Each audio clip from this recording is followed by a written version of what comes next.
দুটো টিম হয়েছি তো আমরা প্রত্যেকের হাতটা ধরেছি। আমরা বুঝতে পারবো যে পাশের জন যদি আমাকে একটা টিপ দেয় তাহলে আমি বুঝতে পারবো তো। এবার আমি একটা জিনিস করবো, সেটা হলো এই যে তোমাদের দুজন বন্ধু যেখানে দাঁড়িয়ে আছে তাদের দুটো হাত ধরবো।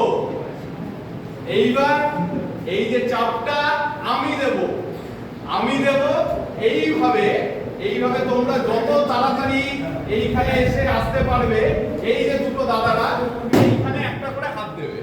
যারা আগে হাত দিতে পারবে তারা জিতবে, ঠিক আছে? আমরা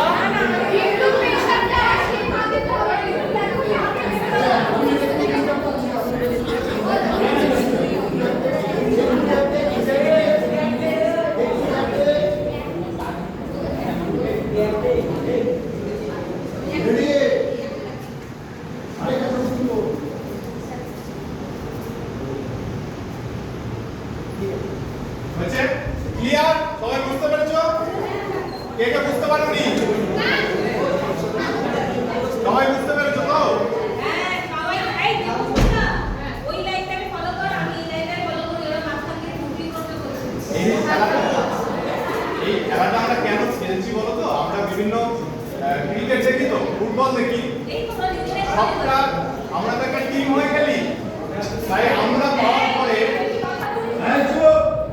পাওয়ার পরে যত তাড়াতাড়ি পাশের জনকে পাস করতে পারবো, আমার টিমটা তো তাড়াতাড়ি ভাবে ফিনিশ করতে পারবে, তাহলে আমাদের টিম 1 পয়েন্ট পাবে।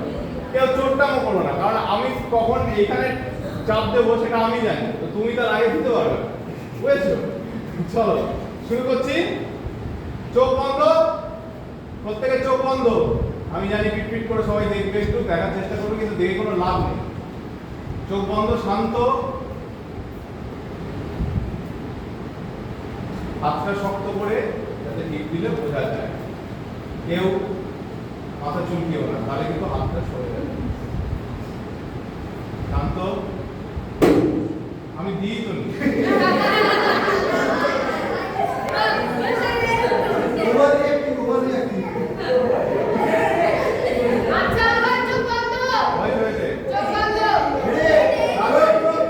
আমরা এই পুরো খেলাটা 5-এ খেলবো, মানে যাদের আগে 5 বার দিতে পারবে, যাদের স্কোর 5 হবে তারা জিতে যাবে, ঠিক আছে? সবাই চোখ বন্ধ।